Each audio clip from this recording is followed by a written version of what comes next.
Hey everyone, it's Stasha Erickson. I hope you're all doing well today. It is September 3rd of 2016 and I am here to share a very important video with you today.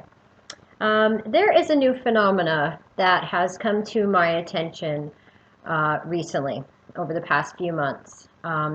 It is something known as the Mandela effect. Now, how this essentially started was there was a large group of people who remembered Nelson Mandela clearly dying back in the 80s or the 90s. Um, and then there's this whole other reality where people believe that he died in 2013, just a few years ago. This started as one small thing that came to this woman's attention. I believe her name was Fiona Broome. And it started as one thing, and she has a blog or something like that, and she made a blog about it. And someone else said, no, Nelson Mandela definitely died in the 80s or the 90s. I remember seeing his funeral on TV. Then other people started pointing out things. Then other people started noticing things that they remembered to be true in their life and in their reality. And then all of these other people are saying, there's no way that could be true because I remember it like this. So, what this brings us to is what we know as the existence of a possibility of a parallel reality. Now, of course, this is scientific theory, but science has come a long way over the years. Now, you guys have heard me mention the CERN Large Hadron Collider multiple times. That is the huge Hadron Collider that is located in Geneva, Switzerland. This Large Hadron Collider is the Large Hadron Collider they use to create and find the God particle. They are trying to defy the laws of God and physics and quantum physics, and they're trying to basically split the atom. And they're also trying to, once they split the atom, they want to discover what's known as dark matter. They believe dark matter is the energy that created all life. The Big Bang, or whichever way you want to put it. However, scientists are not God, and most scientists actually tend to be atheists and do not believe in God. Not every scientist, but the majority of scientists believe in science. They don't believe in religion, they don't believe in fate, they don't believe in these type of things. So with their scientific minds, they have created this technology, and every single time they turn this Large Hadron Collider on, many things happen. Freak thunderstorms, earthquakes all over the world, people go missing, time goes missing, airplanes go missing out of the sky, like the Malaysia flight. You name it, really strange things start happening all over the world. Tons of species of animals are suddenly dead. This Large Hadron Collider is basically what they've created to be like a big time machine. If they go in and start messing with time, it's just like the old Doctor Who episodes or Fringe or the Twilight Zone, when they say, if you go back in time and change something, the future is also going to change. Okay? Just like Back to the Future. Remember that movie? If Marty McFly, did one thing to mess up in the past, then he may not even have his mother in the future, or he may not even exist in the future. Well, this is science fiction coming to life, you guys. It is official. CERN has turned this thing on. People are really starting to experience very strange synchronicities. So, first thing I would like for all of you to do is Google the Mandela effect. Mandela, like Nelson Mandela, effect. There is a ton of information out there about this phenomena. Now, I had many of my clients reach out to me and ask me to make a video about this topic. I normally don't do like video requests or anything like that unless I feel that the topic is pertaining to something that's truly important at this time. I've been hearing about this Mandela effect over the past year, and I just really didn't have time to look into it because I'd been so focused on writing my book, Diary of an Asset, and getting, the stories that I felt humanity needed to know out there. Well, the funny thing is that I couldn't really deny the Mandela effect anymore because I myself, as I started doing the research, found multiple discrepancies of how I remember things happening and how things are now.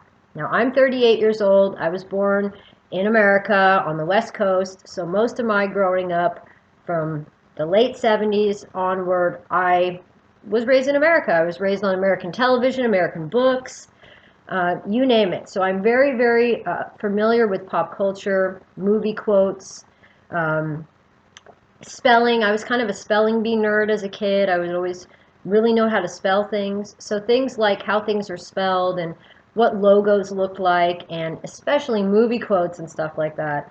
They're so deeply ingrained in my psyche. There's no way that I can misremember things of this nature. So as people with their own research started pointing out things that were different in one place and another place, I found so many things that are now, when I go to Google and search for this thing, whether it's a person, place, or thing, this person, place, or thing has completely changed. I really have to just get into examples. This video could get long. It could just end up being a series of videos called the Mandela effect, because there's so much to cover. I really don't know where to begin. In a nutshell, that's what's going on, okay? Now, what made me really become aware of this was that I actually did have a situation like the Mandela effect happen in this book, in my book, Diary of an Asset. Now, there's two small entries that I want to read to you guys about, and I feel that what Sophia was experiencing in the book here is basically the Mandela effect. Now, well, there's a really long, entry where she's kind of talking about people that she runs into that seem a little bit off. Leading up to this place, she's seeing people that are in, the only thing she can describe is like people in skin suits. And so now she's kind of just had this experience where she's seen some people that she believes that are other than human. And she's been going through a spiritual awakening for like 5 days straight. And now she's had her awakening. Things are going crazy, and she's got to get out of her family's home and get back to her home. So that's kind of where we're at right here. Now, these diary entries are real diary entries that came from my clients, and I've just changed the names and the locations to protect everybody's privacy. But this is, in fact, a true story that happened to Sophia. Dear Diary, I had been staying with my family during this time of my awakening, and it was time for me to leave the safety of my surroundings and get back home to my apartment. The drive back was yet another strange experience. Exiting the small town I was staying at, I stopped to get gasoline and cigarettes for my long journey home.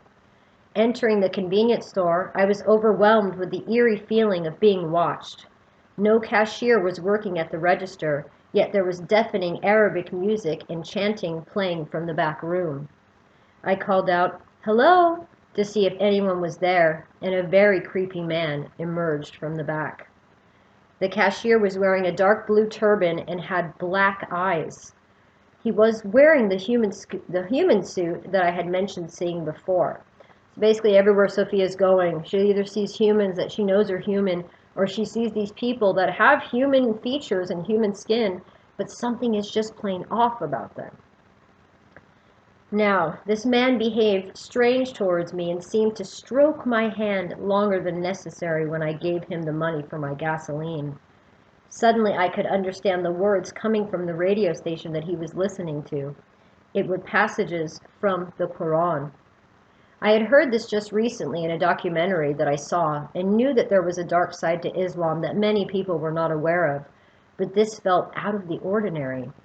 I immediately ran out of the store as I felt this man reading my mind. I sped away from the shop and promised myself that I would never return again. The ride home was very long. The scenery was scattered with mountains and valleys all along the coast. While I was suddenly driving along, the radio station I was listening to changed from a hip-hop music station to a Christian radio talk show. The radio announcers seemed to be talking at first to each other, and then it appeared to switch to them speaking directly to me. They kept telling me that God was guiding me to a new phase of my life. I had to find my purpose. The words they used were so personal. They matched up with every peak, valley, or freeway exit that I had passed. The next thing I knew, my car had become enveloped in clouds. Usually this would have scared the life out of me, but something felt ominous about the clouds. I somehow felt safe and protected by them. I was driving directly through a famous mountain peak near a very holy place. The next word I heard on the radio was pyramid. When I looked to my right, there it was, Pyramid Lake.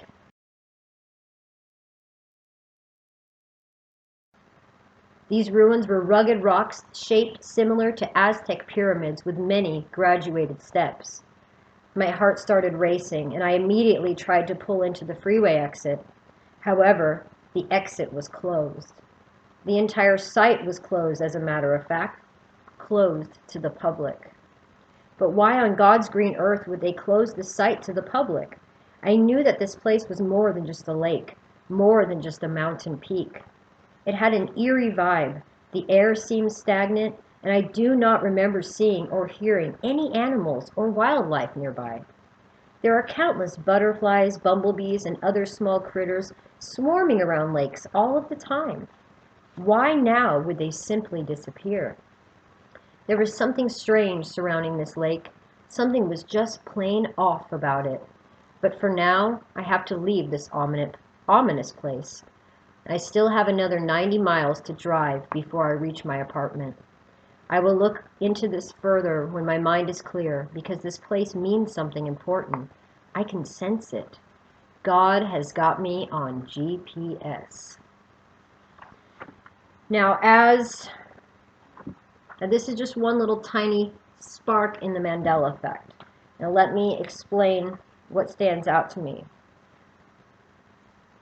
When Sophia is in the store and the man that is talking to her can read her mind, this is what people are experiencing right now with this Mandela effect. They're running into people and they're basically able to read their mind, and they know that other people are reading their mind as well.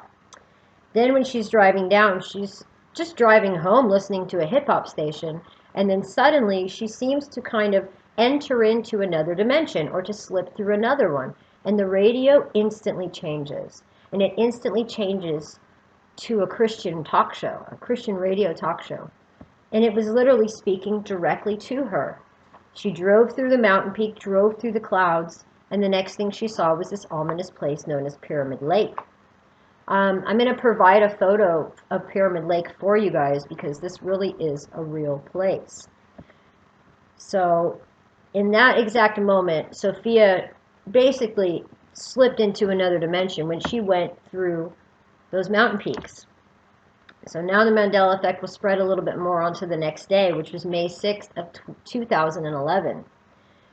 Dear Diary, I have so much more to tell you before I get some well-deserved sleep. When I got home to my apartment, everything changed yet again. I had multiple notices on my front door for the most random things. Packages were missing from my mailbox that should have arrived in the weeks before my arrival home. When I walked into the front door, it seemed as though someone had been in my apartment.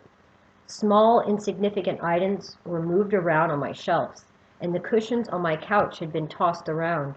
Someone was here recently. I could feel it. I felt very unsafe, so I turned on the TV for some background noise to drown out the thoughts in my head.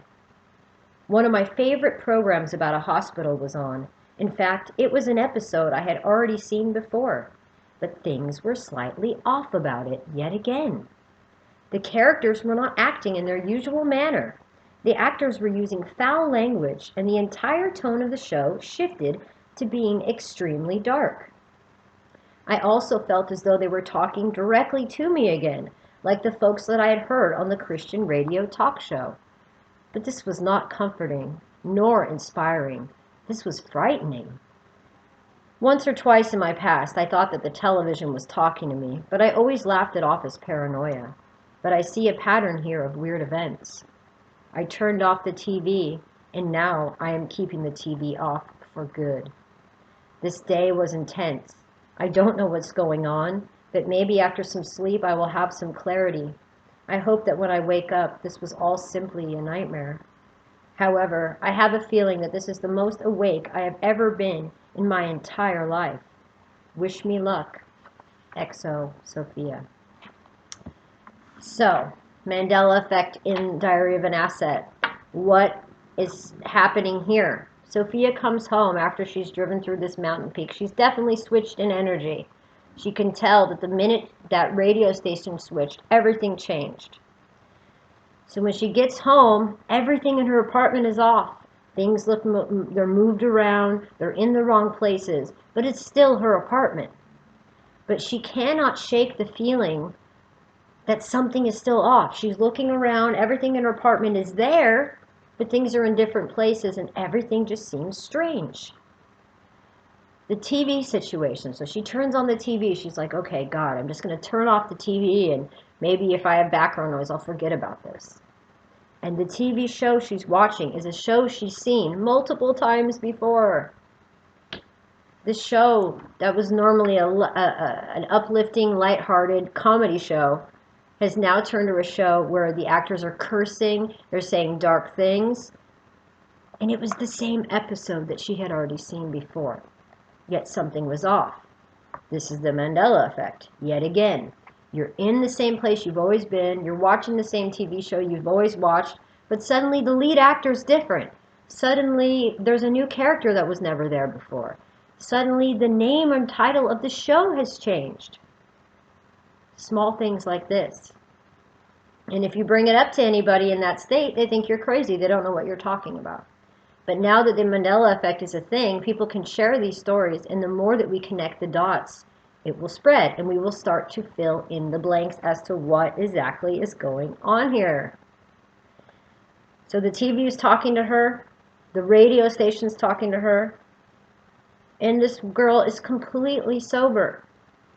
She's just driving home from her family's home, coming home after spending some family time away for a couple weeks. So no matter what she did, everywhere she looked around, things looked the same, but they were slightly different, slightly darker.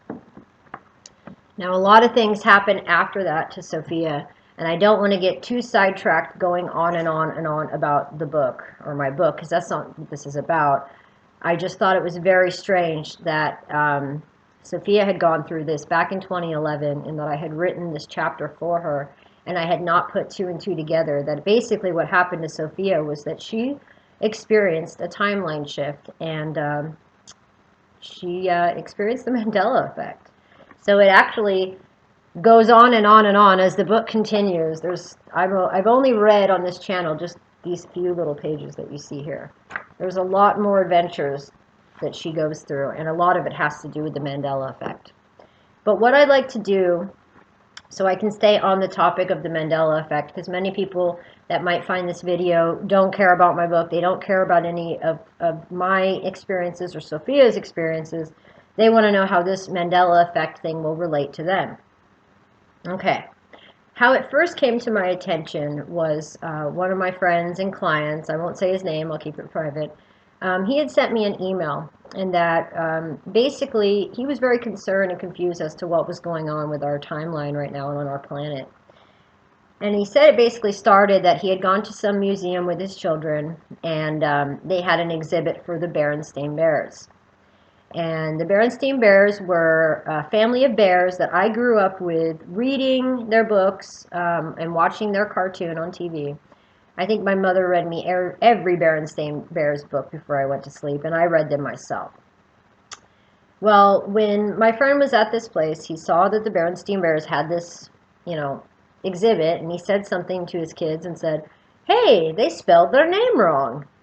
And then everyone kind of, said no or whatever. It didn't really go so far.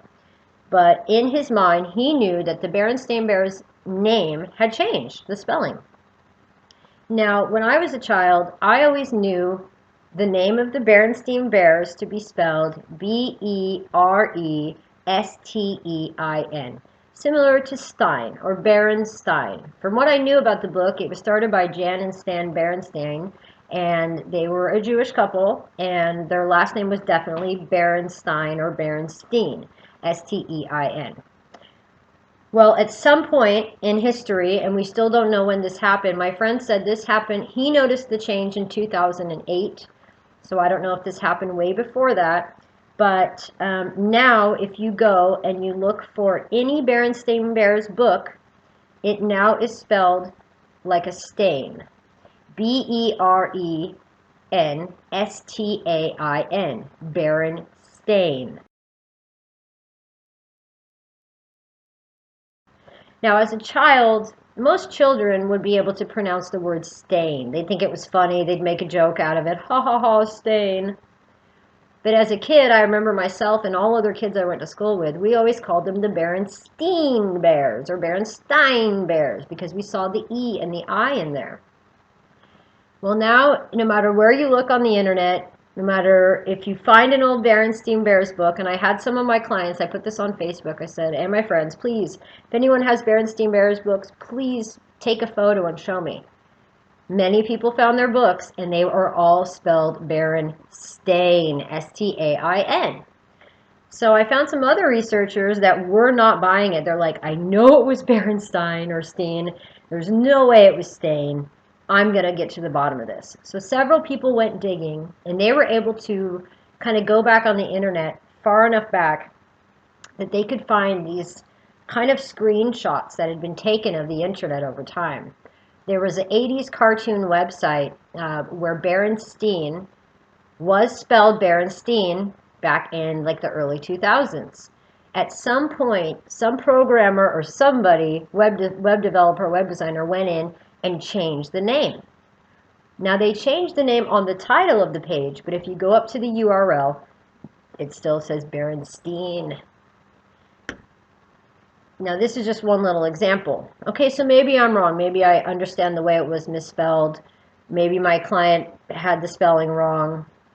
But again, my childhood memories, I was a real spelling bee nerd. I always knew how to spell things, especially books that I read a lot.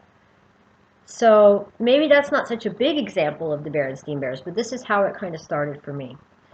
So I started to look deeper into this phenomena, and I found some more examples. And I think I'll try to just copy and paste some images throughout this video in between for you guys so you can get a stronger sense of what's going on here. What I believe is what's going on, I'm just going to cut to the chase, is I've been talking about CERN for a very long time, the Large Hadron Collider.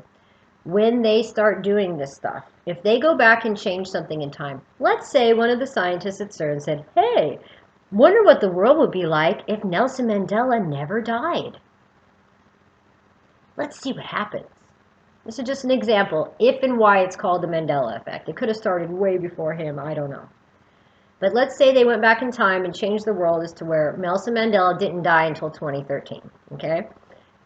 All these slight things are going to change. All these slight things are going to be off. Because if you mess with time travel, you change anything from the past, everything's gonna be off. So I believe this was some type of an almost computer glitch. If it was only happening on computers, I would know this is some weird computer hoax hack thing. They've scrubbed Google, they've scrubbed Wikipedia, they've taken every image from the internet, and they've done something. I believe technology can easily be manipulated by that. What they're really using are quantum computers as well. And that's another thing that, again, I'm not a scientist, so I don't want to get into quantum computers, but please Google that. They're messing with time and space, they're messing with God, and there is clues left behind. And for those of us that have a lot of faith and a lot of belief and remember who we are and what we're doing here and remember the truth, I feel like it's kind of our duty right now to put these dots together and remind everybody the truth about humanity, the truth about our past. Someone is trying to erase the past. And younger people, they're not going to notice this. Even my own children, and they're, you know, I have a daughter who's almost 19 and a son who's almost 17 this year. And they missed a lot of these pop culture things. So I don't even know if I presented these things to them, would they know? You know? It's very fascinating. So I don't want to get sidetracked again, but let's get back to some more examples for Mandela effect. This next one really frustrated me. This one is the Jiffy versus Jif debate. Now, when I was a kid, again, I was born in 78. When I was a kid, I loved peanut butter. I still do. I live in Norway now half of the year. We can't even get peanut butter. It's crazy. If you can, it's like $10 a jar. It's insane. So I ate a lot of peanut butter when I was a kid, And my favorite peanut butter was Jiffy peanut butter. Everybody has got to remember Jiffy peanut butter. Now, Jiffy had Jiffy had kind of like these three colored lines in the back, and a lot of times there'd be this little animated guy with like a knife that he was gonna spread on the Jiffy on your bread. Now these commercials I believe started like back in the 40s and 50s, and I just remember them being repeated and repeated on TV. And so anyway, someone else said to me, well, what's up with Jif and Jiffy then? Once I brought up Berenstain Bears, and I was like, no, what are you talking about, Jif and Jiffy? So I looked it up. Jiffy, apparently, has never been Jiffy. It has always been Jif, J-I-F. Now I recall over the past few years hearing a new slogan that said, choosy moms, choose Jif. Now, I thought this was like a healthy alternative for the original Jiffy peanut butter, and maybe they brought in kind of like a healthy, reduced fat version of Jiffy and called it Jif. And then maybe even at some point they kind of did like an update on their marketing or something, and they just decided that they wanted to have a new name. Now, that I can totally accept. But it was really, really bothering me because I just knew that it was Jiffy. So I started looking everywhere on the internet. I started to find as many photos as I could to see if there was any photos at all that still had Jiffy on them. Now, I was able to find one drawing that someone had screenshotted off of an old kind of display at the front of a restaurant where the little Jiffy peanut butter guy is standing there, and he's got his knife. And it says Jiffy. He's got legs and arms, and it's Jiffy peanut butter guy. Because they have these world famous Jiffy burgers that people can eat all over the world. It's like a peanut butter burger. Pretty crazy, but actually pretty good. So this is like a world famous burger, Jiffy Burger. One guy was so convinced that it was Jiffy, he went around calling all of the restaurants that sold the Jiffy Burger. You can go online and type in Jiffy Burger. You will find multiple restaurants that carry something called the Jiffy Burger. But if you ask them what type of peanut butter they use, they say Jif or they say Skippy. So he got really frustrated, called a million places, and they all told him no, it's never been Jiffy. So I took it upon myself, because this was one I was really, really, really convinced about. And I emailed Jif. I contacted the corporation Jif. And surprisingly, they got back to me within a couple of hours. I will also put a screenshot for you guys in this video so you can see that I really did receive a response back from Jif. Jif, I don't even like to say it. Okay, September 1st, 2016.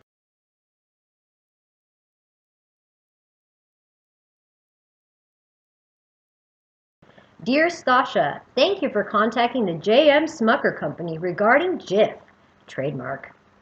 We appreciate your interest in our company and products. In response to your inquiry, our Jif was never called Jiffy. The name Jif was chosen because it was easy to say, easy to spell, and easy to remember.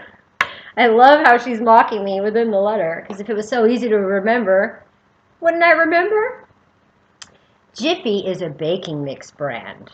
Yeah, well, I know Jiffy's a baking mix brand. I make Jiffy cornbread. That's not even close to being the same thing. In fact, I remember when I was a kid, I would often be like, wonder why Jiffy's a peanut butter and a baking product. These are things I remember. So then she says, Jiffy is a baking mix brand. If you should have any further questions or need additional information, please visit us at www.jif.com or contact us at 800-283-8915 Monday through Friday between 8 a.m. and 5 p.m. Eastern Standard Time. Sincerely, Carla, Consumer Relations Representative. Well, thanks, Carla. Thanks for getting back to me, Carla, but I don't appreciate how you responded to say how easy it was to spell and remember and say. I think the word spell is the active word in that letter because I believe we've been put under some kind of a spell. This was definitely called Jiffy. And why is such a huge corporation emailing me back within like an hour? I can email multiple companies that are big like that and don't get responses back for like a week, even if it's something super important.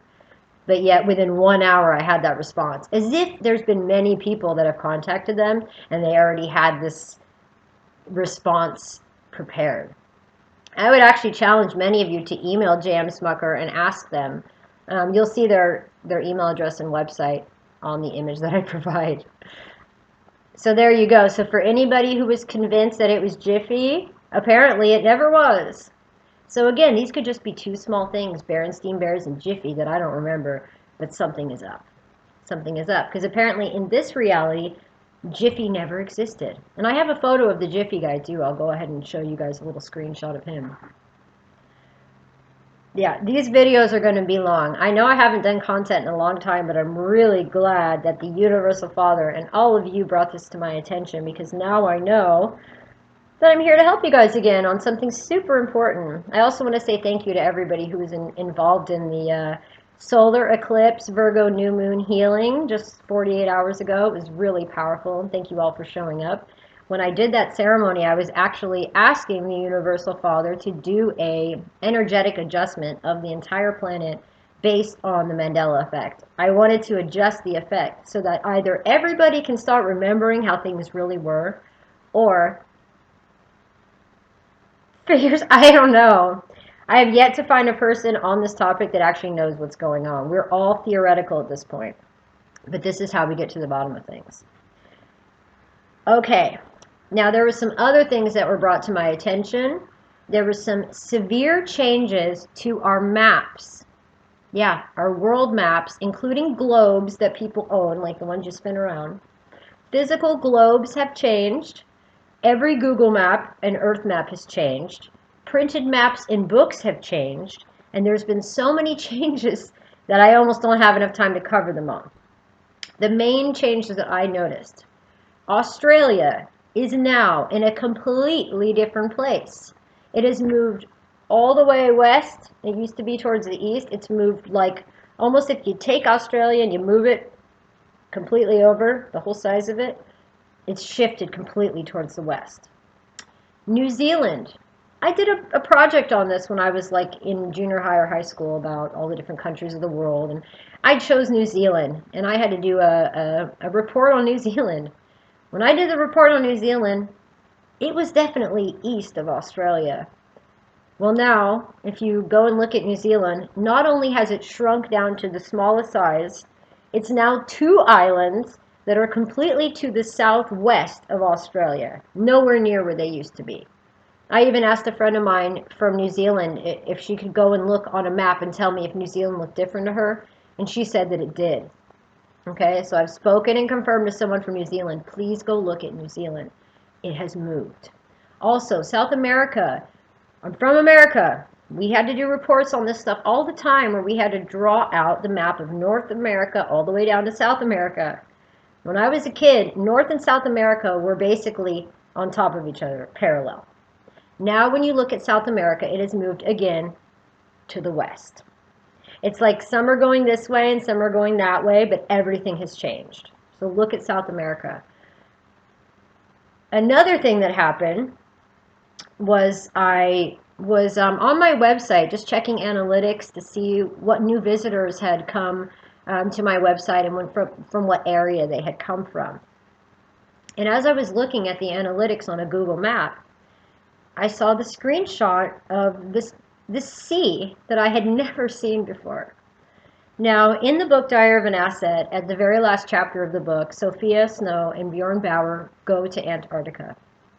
Now, in order for me to write that chapter of the book, I had to do an intense amount of research into Antarctica and the different routes that you take to get there.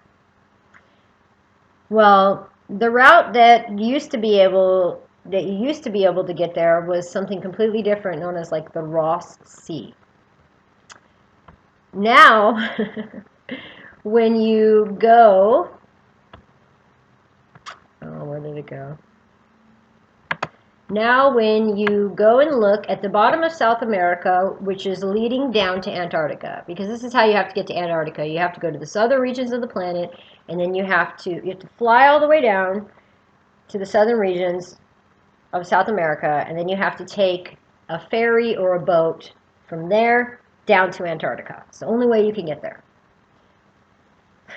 through the Ross Sea. Now I have done a screenshot of the South Atlantic Ocean that is from South America leading down to Antarctica. It is no longer the Ross Sea. We now have something known as the Scotia Sea.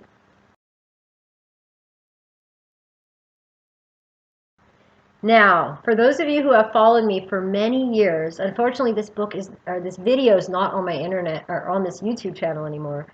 But my husband and I had gone to Ireland, and we retraced the steps of an Egyptian princess who was known as Princess Scotia.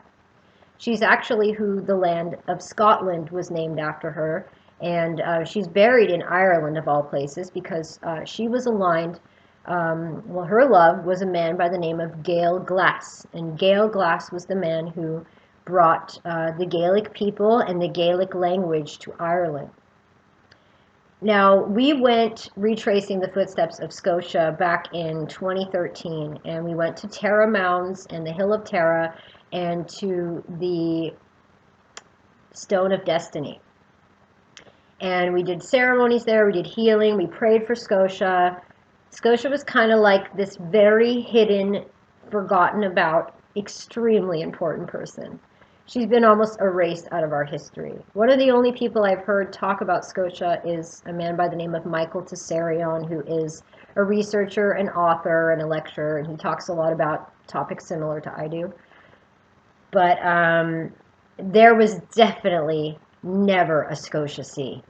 There was also definitely never a Scotia tectonic plate. As I kept digging, there was a Scotia tectonic plate, a Scotia Sea, and every other thing named Scotia that you can imagine from South America down to Antarctica. Scotia is spelled C-O-A-T-I-A. I don't know what's going on here, but I always knew Scotia was important, and now suddenly she has this huge sea and all these things dedicated to her in South America on the way to Antarctica. Weird.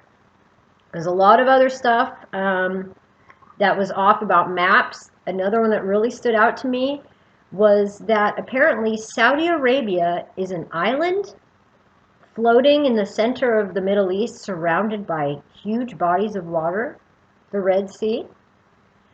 From what I knew, now I've done videos about Mecca and the Black Cube and all of these things. Anytime I looked at a map of Saudi Arabia, it was smack dab in the middle of the Middle East, surrounded by desert. It was definitely not an island surrounded by a body of water.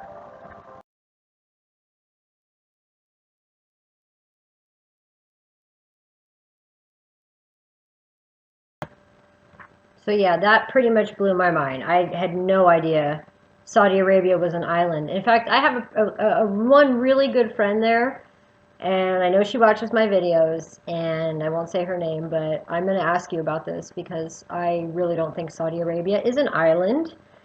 Anyway, something's up, y'all. Go look at what's going on.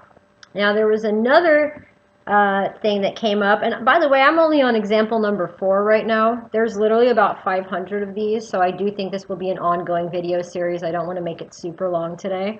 I'll wrap it up with one more thing that came to my attention, and that was many logos that, as we knew them and how they once were, have completely changed. Now, of course, companies go through marketing changes, brand changes, all of these things. But the examples that have been presented in the Mandela effect, there is no trace of any change of branding on any of these products, okay? Now, the first one that came to my attention was the VW logo. In other words, Volkswagen cars. The VW logo was one that's actually quite a pop culture icon. The Beastie Boys used to wear them around their neck in chains. And we all know how it looks, right? It's a V and a W, and it's all in one circle, and it's all connected. Well, apparently, the VW logo has never been connected. If you look at the VW logo now, there is now a complete split or a cut in between the V and the W. Basically, if the VW symbol had been created like a sigil, whatever the sigil was created to do has now been undone. Now, sorry, I have some newborn cats here. They're very cute. Hold on.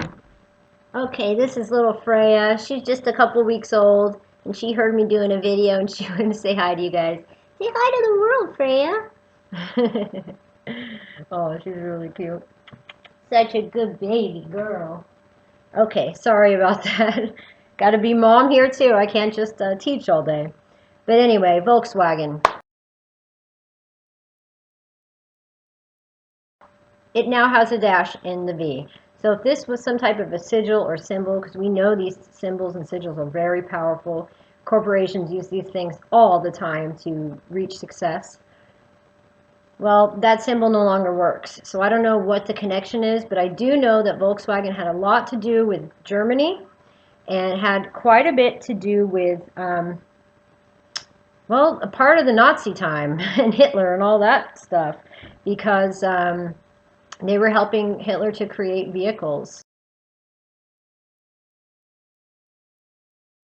military vehicles, and if you even look at the emblem or badge for the SS, I believe it has the VW logo emblazoned into it, kind of below a black eagle. So, very interesting. Another thing about Volkswagen, I always knew Volkswagen to be spelled with an O, as in a wagon, W-A-G-O-N. Well, apparently it's never been spelled with an O. It has always been W-A-G-E-N, Volkswagen. Well, we've looked everywhere throughout history and it's never been called Volkswagen. And apparently if it has been called Volkswagen, it has been removed from history as well. There's no trace of it anywhere. My husband and I were so obsessed with this fact that we went out looking for Volkswagens all over the city. My husband and I used to have a Volkswagen. We had a Golf not that long ago. And everywhere we went in the city, the VW was broken with a dash in it. Now, I know all of you remember the V and the W being connected.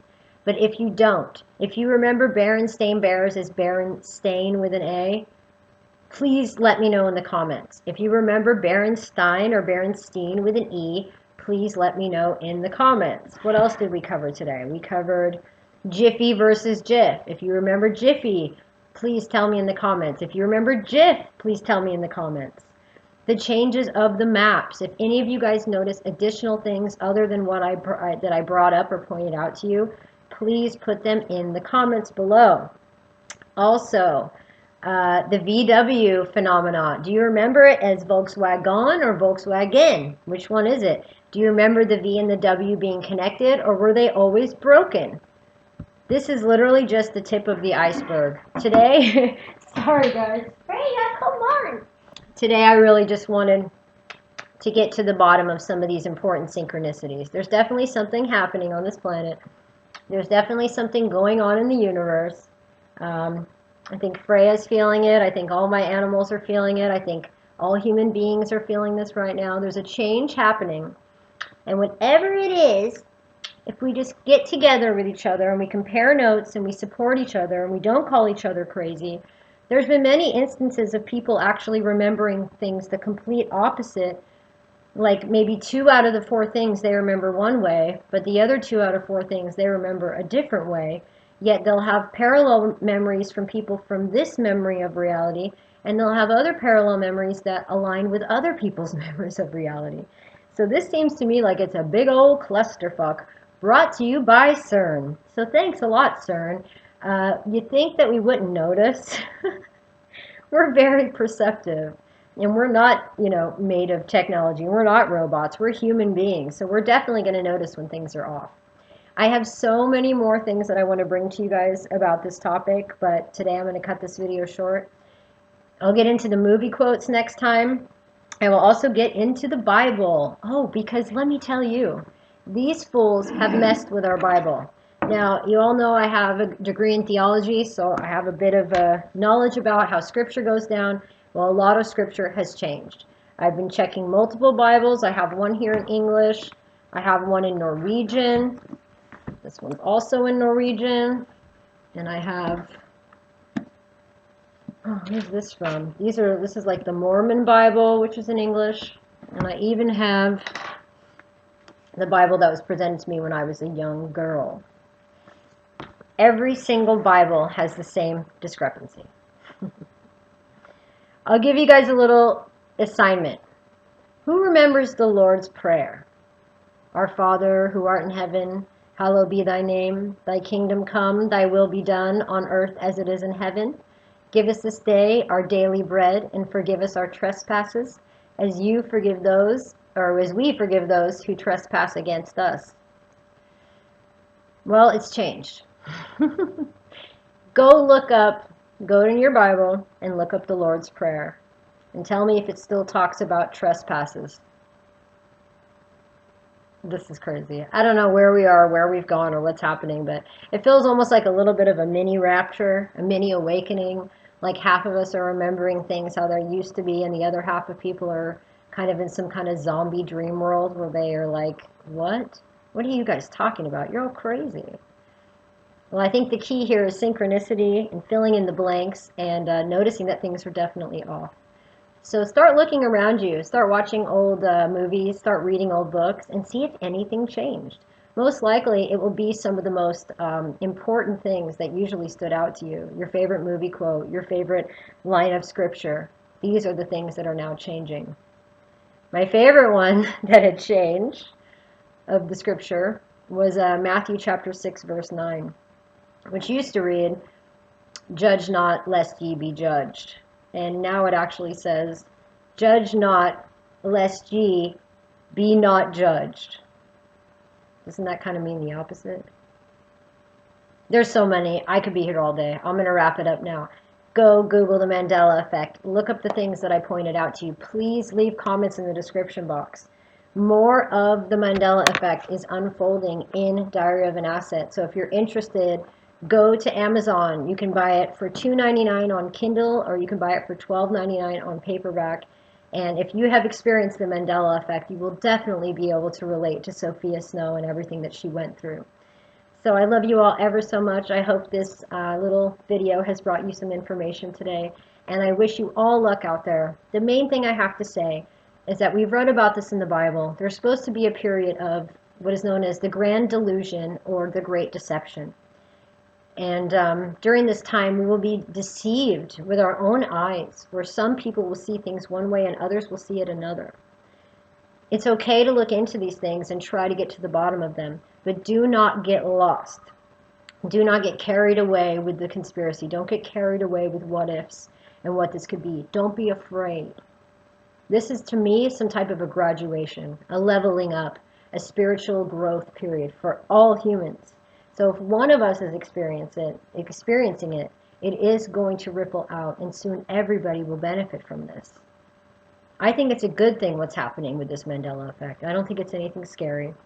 Yes, CERN might have done this by mistake, but I think that humans are so much more powerful than a machine or a tool, that whatever they've done to throw things off, with love and faith and patience and hope and coming together, we can adjust this Mandela effect.